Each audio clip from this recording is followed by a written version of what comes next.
भारतीय संस्कृति,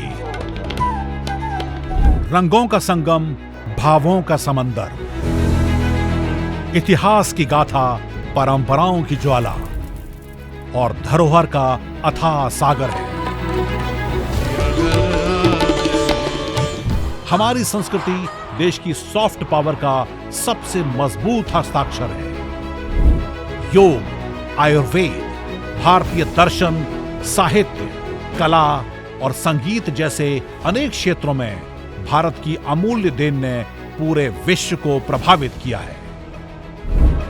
इंदिरा गांधी राष्ट्रीय कला केंद्र भारत की इस समृद्ध संस्कृति को दुनिया के सामने लाने का प्रयास कर रहा है।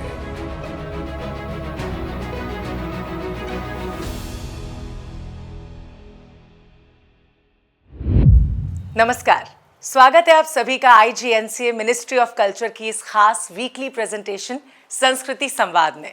मैं हूं आपके साथ नमिता। हमारी भारतीय संस्कृति में पूरी दुनिया को एक परिवार माना गया है। One earth, one family, one future. हमारा कल्चर इसी थॉट को लेकर आगे बढ़ता है, जिसमें अपना पराया इसका कोई भेद नहीं होता। इक्वालिटी और फ्रीडम इसका बेस है। IGNCA भारत के इसी रिच कल्चरल हेरिटेज को प्रिजर्व करने और इसे लोगों तक पहुंचाने में कमाल का काम कर रहा है। संस्कृति संवाद इसका एक छोटा सा एग्जाम्पल है, जिसमें हमें सपोर्ट किया है प्रसार भारती और दूरदर्शन ने। इसमें हर हफ्ते हम आपको भारत की संस्कृति के अलग अलग एस्पेक्ट से रूबरू करवाते हैं। तो चलिए शुरू करते हैं आज का सफर और सबसे पहले देख लेते हैं आज की हाइलाइट्स। इंदिरा गांधी राष्ट्रीय कला केंद्र ने 4 से 18 सितंबर तक हिंदी पखवाड़ा का आयोजन किया। माता जाकी पार्वती, पिता महादेव। एक शहर, विरोध आभासों भरा, कोलाहल भरपूर। नाट्यपूर्ण है, लेकिन नाट्यपूर्ण है ये इसका महत्व नहीं है।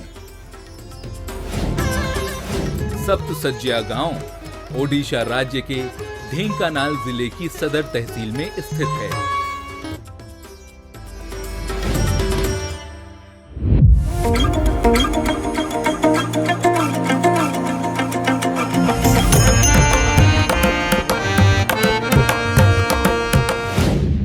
हाइलाइट्स देख के आप समझ ही गए होंगे कि आज के एपिसोड में हम आपको क्या दिखाने वाले हैं। चलिए अब हाइलाइट्स के बाद सीधे आपको ले चलते हैं हेडलाइंस की तरफ। हर हफ्ते IGNCA हेडक्वार्टर और उसके रीजनल सेंटर्स पर book launches, painting exhibition, subject experts के टॉक शोज, सेमिनार्स और स्पेशल कल्चरल इवेंट्स का ऑर्गेनाइजेशन होता है। तो चलिए देखते हैं कि पिछले हफ्ते कौन कौन से इंपॉर्टेंट प्रोग्राम्स को ऑर्गेनाइज किया गया। इंदिरा गांधी राष्ट्रीय कला केंद्र ने 4 से 18 सितंबर तक हिंदी पखवाड़ा का आयोजन किया। हिंदी पखवाड़ा के अंतर्गत केंद्र में विविध प्रकार के कार्यक्रमों का आयोजन किया गया। हिंदी पखवाड़े के दौरान IGNCA के अधिकारियों और कर्मचारियों ने स्वरचित कविताओं का पाठ किया तो प्रख्यात कवियों की कविताओं का भी पाठ किया। हिंदी पखवाड़े में आयोजित सांस्कृतिक कार्यक्रमों की श्रृंखला में स्मिता नागदेव ने सितार वादन से जहां श्रोताओं को मंत्रमुग्ध कर दिया,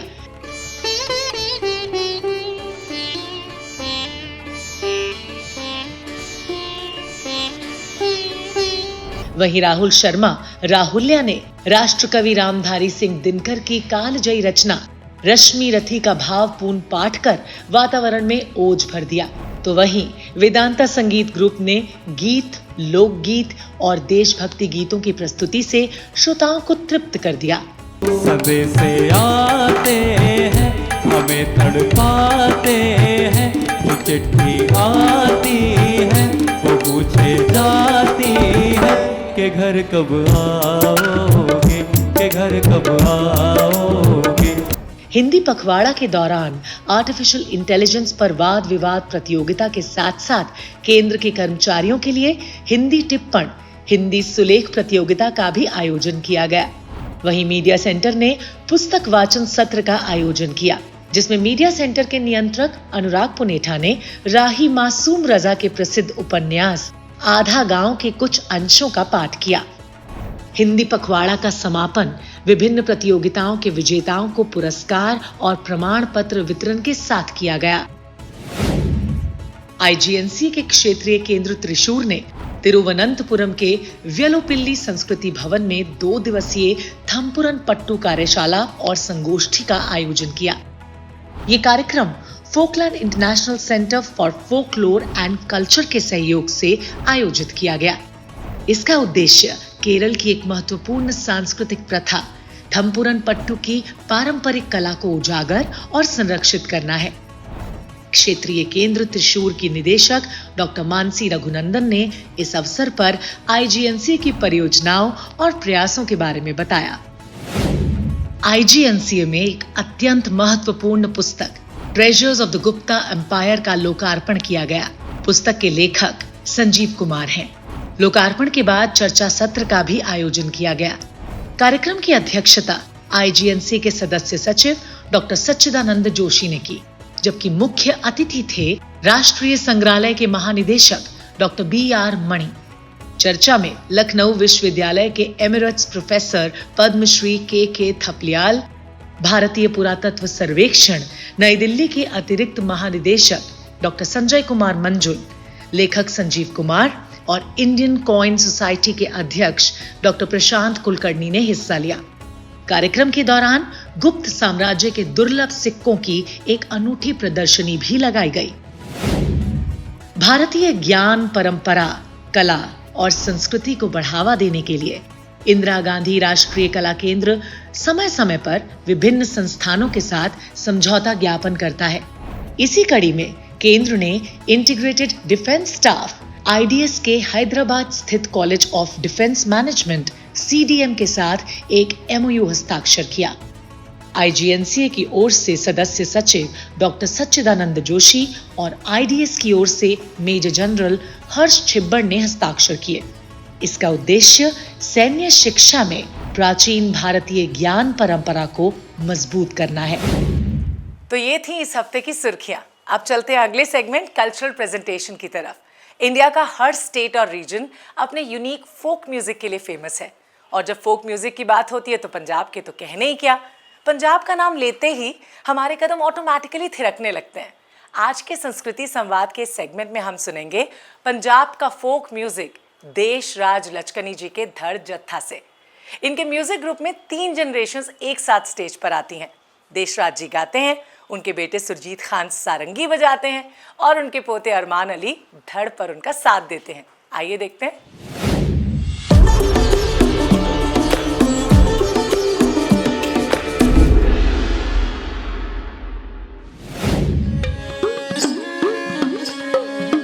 सहबतों जी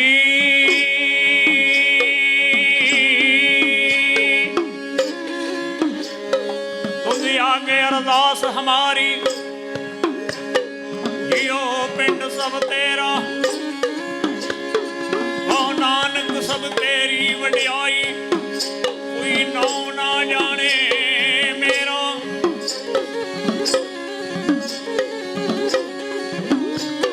जय गणेश जय गणेश जय गणेश देवा, माता जाकी पार्वती पिता महादेवा।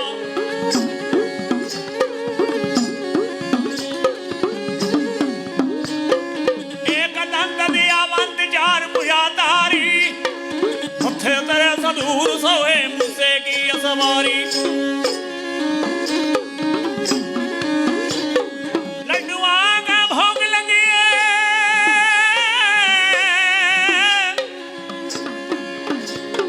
लड्डुअन का भोग लगे संतन की सेवा।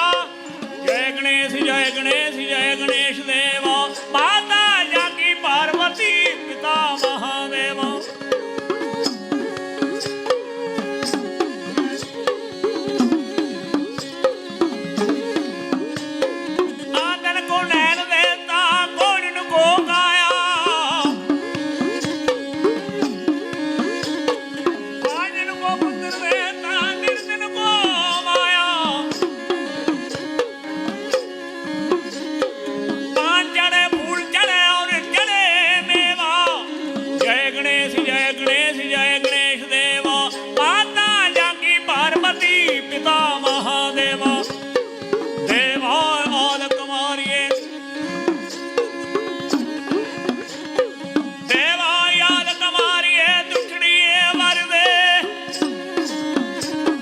ਰਿਜਕ ਬਹੂਣੇ ਸੰਤਨ ਮਈਆ ਪਰ ਪਰ ਛੱਲਾਂ ਦੇ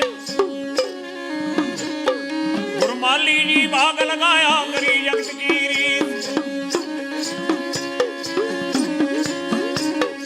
ਗੁਰਮਾਲੀ ਜੀ ਬਾਗ ਲਗਾਇਆ ਕਰੀ ਜਗਤ ਕੀ ਰੀਤ ਡਾਲੀ ਡਾਲੀ ਸਿੰਜ ਕੇ ਤੋਂ ਫਲ ਪਾਇਆ ਸ਼ਾ ਭੀਖ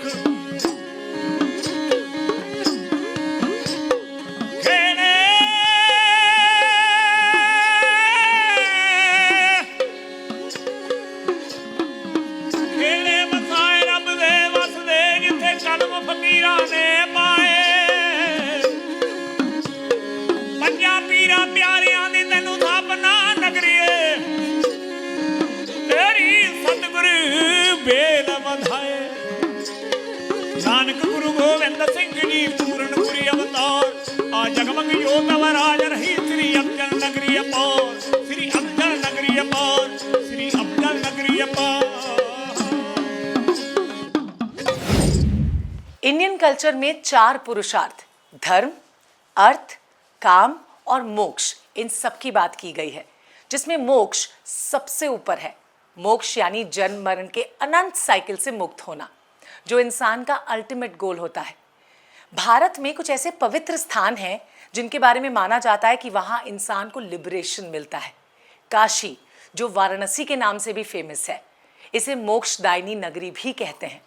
काश्याम मरणम मुक्ति मतलब ये कि काशी में मरने वालों को भगवान शिव स्वयं मोक्ष का मंत्र देते हैं, और यही वजह है कि लोग अपने आखिरी दिन काशी में बिताने आते हैं ताकि उन्हें मोक्ष मिल सके। तो आज के सिने सर्कल सेगमेंट में हम दिखा रहे हैं काशी पर बनी ये फिल्म मुक्तिधाम।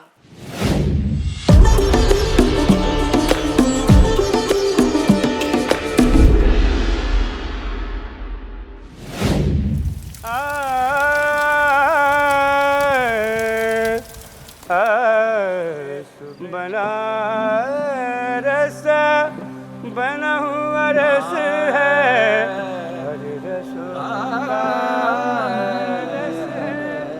काशी, बनारस, वाराणसी, एक शहर कई नाम, किस्म किस्म की गाथाएं, भिन्न भिन्न चेहरे, अलग अलग विश्वास। एक शहर विरोध आभासों भरा, कोलाहल भरपूर, फिर भी शांतिपूर्ण। हिंदुओं के लिए सभी नगरों में पवित्र नगरी। मान्यताओं की माने तो यह है भगवान शिव की नगरी। बनारस के बाशिंदों का विश्वास है यही भगवान शिव का वास है। अंबिकानाथ इस नगरी के रक्षक हैं। पार्वती से विवाहोपरांत इसी नगरी में रहते हैं। कहते हैं काश्यम मरणम मुक्ति, यानी काशी में नश्वर शरीर का अंत शाश्वत सत्य से मिलन है। हिंदू धर्म से पुनर्जन्म का अटूट संबंध है। अच्छे हो या बुरे, पुनर्जन्म पूर्व जन्मों के कर्मों का फल है। इस चक्र से निकलना ही मुक्ति या मोक्ष है। इसी मोक्ष की कामना से वाराणसी में हर समय श्रद्धालुओं का जमघट है। यही मुक्ति है, यही परमानंद है। आत्मा का परमात्मा से मिलन है, यही आनंद का चरम है। डोम समुदाय का प्रमुख डोम राजा है। घाटों पर उसका साम्राज्य है और अनंत ज्वाल पर उसका अधिकार है। कहते हैं काशी के 2 नरेश, पहला काशी नरेश, दूजा डोम राजा। घाट से लगी पतली गली में निवास है वर्तमान डोम राजा जगदीश चौधरी का। जब शव अस्थियों में परिणत होता है तब जाकर आत्मा परमात्मा की मिलन यात्रा आरंभ होती है। कर्मकांड और मोलतोल अपनी जगह, पर इस वातावरण में अद्भुत मिश्रण है बाजार के व्यापार का और मंदिरों की पवित्रता का। घाटों पर चेहरे हर रोज बदलते हैं, नहीं बदलता तो मृत्यु का व्यापार, वैसे ही जैसे अनवरत है अनंत ज्वाल। एक शहर कई जिंदगियां। जहां मुक्ति की प्रतीक्षा है, जो कृपा निधि का घर है, जहां उनके चमत्कारिक मंत्र कानों में बुदबुदाए जाते हैं। इस शहर में ये सर्वशक्तिमान का न्याय है, जिसके सामने हर कोई नतमस्तक है। जीवन समाप्त तो गंगा की पवित्र धार में नई यात्रा आरंभ।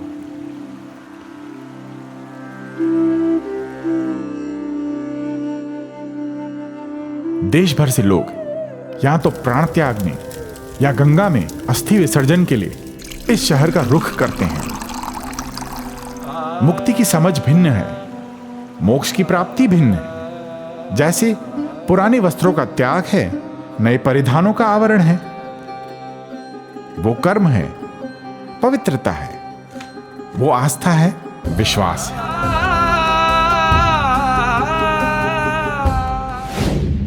मुक्ति धाम के जरिए आपको दुनिया के सबसे पुराने शहरों में से एक बनारस की खासियत के बारे में काफी कुछ पता चला होगा। अब चलते हैं अगले सेगमेंट की तरफ, जिसमें हम आपको दिखाते हैं दुनिया भर के famous artist, scholars, journalist, writers और हिस्टोरियंस के इंटरव्यूज। तो आज के इस स्पेशल सेगमेंट में हम आपके लिए लाए हैं मराठी राइटर और हिस्टोरियन बाबा साहेब पुरंदरे का इंटरव्यू। बाबा साहेब पुरंदरे को छत्रपति शिवाजी महाराज के इतिहास का एक्सपर्ट माना जाता है। उनका फेमस मराठी प्ले जनता राजा शिवाजी महाराज की कहानी हर घर तक पहुंचाने में एक बड़ा रोल प्ले करता है। बाबा साहेब को पद्म विभूषण से भी सम्मानित किया गया है। तो चलिए सुनते हैं उनके इंटरव्यू के कुछ खास हिस्सों को।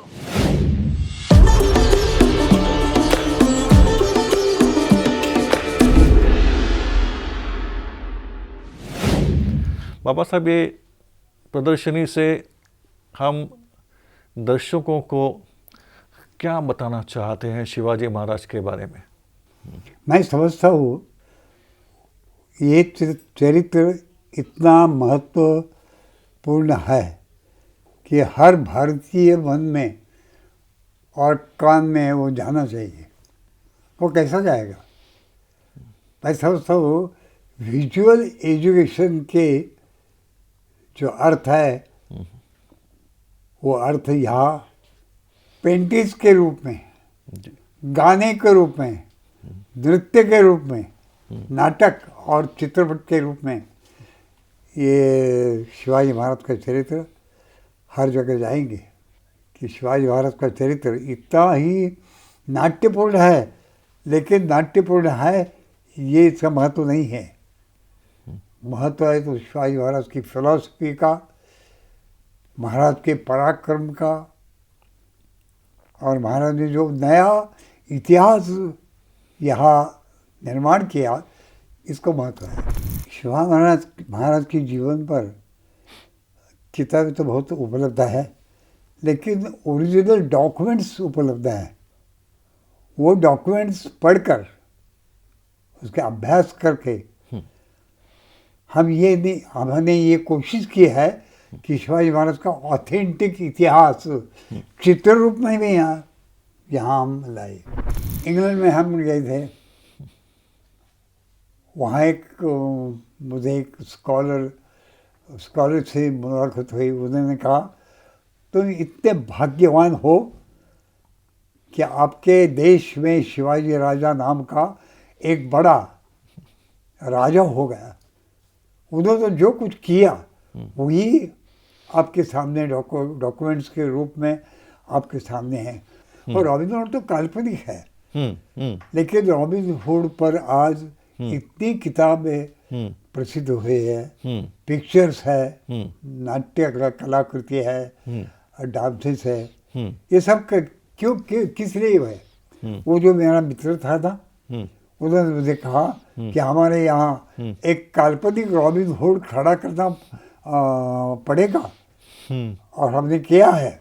तो रॉबिन हुड लोगों को एनकरेज करने के लिए, लोगों की महत्वाकांक्षा जागृत करने के लिए हमको एक रॉबिन हुड निर्माण करना पड़ेगा। आपके यहाँ तो शिवाजी महाराज साक्षात एक व्यक्तित्व, इतिहास पूर्ण आपके यहाँ हुआ। आप कितने भाग्यवान हैं। या ये है, एक यहाँ एक अंग्रेज आया था, उसका नाम था, वो तो ईस्ट इंडिया कंपनी और बाद में ब्रिटिश गवर्नमेंट के एक सर्विस में एक आदमी था, उसका नाम था जेम्स डगलस जी उन्होंने किताब लिखा है जी। वो जेम्स डगलस यहाँ महाराष्ट्र में 3 बरस तक तो रहा और शिवाजी महाराज का स्टडी किया उन्होंने और उन्होंने लिखा है कि आपके यहाँ इतना बड़ा और इतना शूर और इतना कर्तव्यकार नेशन बिल्डर निर्माण हुआ तो आपने कुछ भी किया नहीं इसके बारे में। नॉट सिंगल वो तो book is written on his life, why not? And he says, where are your poets? Where are your dramatists? Where are your novelists? Where are your historians that they cannot revive for us the elements of this story? A story with the greatest pathos, love, strong as death, and hatred cruel as the grave. Tragedy, the known and unknown, are all lying together in one mighty heap, ready for the great magician. If Walter Scott would have been here in India, he would have soon worked up the subject with all the boast of energy and pomp of power into glowing colors. Where are your artists? Where are your historians? What are they doing? Then we began to think over this page of history, and we came to know that Shivaji Maharaj was one of the greatest person in not in only in India, but in the world even. Baba Saheb Purandare के इस interview से आपको भारतीय इतिहास के कुछ शानदार पहलू देखने को मिले होंगे। अब अपने आखिरी सेगमेंट मेरा गांव मेरी धरोहर की तरफ आपको लिए चलते हैं। ये भारत सरकार के national mission on cultural mapping का एक पार्ट है जिसमें हर गांव की लोक संस्कृति और विरासत को डॉक्यूमेंट किया जा रहा है। तो आज के एपिसोड में हम आपको उड़ीसा के गांव सप्तसज्जा लेकर चलेंगे जिसका एक खास कनेक्शन नंबर 7 से है।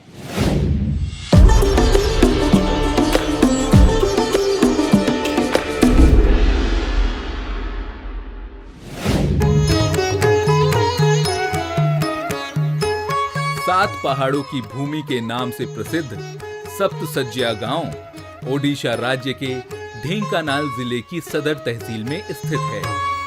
यहाँ स्थानीय लोगों द्वारा बोली जाने वाली मुख्य भाषा ओडिया है। गांव में 8 प्राइमरी विद्यालय और 1 सरकारी हाई स्कूल मौजूद है। यहाँ के निवासी आजीविका के लिए मुख्य रूप से कृषि और दुकानदारी पर आश्रित हैं। यहाँ कॉपर को गलाकर दस्तकारी की प्राचीन ढोकरा कला से सजावटी वस्तुएं और आभूषण बनाए जाते हैं। इसमें सबसे पहले मिट्टी का ढांचा तैयार किया जाता है और उसके ऊपर मोम और कॉपर की मदद से आकृति तैयार की जाती हैं। सप्तसज्जा 7 पहाड़ों और 7 पानी के झरनों के बीच बसा हुआ है और मान्यताओं के अनुसार यहाँ 7 ऋषि कई हजार वर्षों से भगवान राम की तपस्या कर रहे हैं। गांव में स्थित राम मंदिर की स्थापना सन 1956 में हुई थी। राम मंदिर के नजदीक ही स्थित जाना देवी के मंदिर के साथ स्थानीय लोगों की आस्था जुड़ी हुई है। प्रत्येक वर्ष दिसंबर महीने के अंतिम सप्ताह में 4 दिनों के सप्तसज्जा उत्सव का आयोजन किया जाता है। इस उत्सव में दूर दूर के कलाकार, गायक, नृतक और आमजन भाग लेते हैं। धार्मिक महत्व और उत्सवों की अनूठी महक को समेटे हुए सप्तसज्जा गांव एक खूबसूरत और आध्यात्मिक पर्यटन स्थल है। हमें उम्मीद है कि संस्कृति संवाद का हमारा ये एपिसोड आपको पसंद आया होगा। हम इसे और बेहतर कैसे बना सकते हैं ये हमें बताने के लिए आप अपने सजेशंस हमारे साथ ज़रूर शेयर करें। अपना फीडबैक आप हमें इस ईमेल आईडी पे भेज सकते हैं। अगली बार आपसे फिर मिलेंगे डीडी भारती के इसी प्लेटफॉर्म पर IGNCA के स्पेशल शो संस्कृति संवाद के साथ, जिसमें हम आपको रूबरू करवाते हैं भारत के कलरफुल कल्चर के साथ। तो फिलहाल मुझे इजाज़त दीजिए और आप सब अपना ख्याल रखिए। नमस्कार।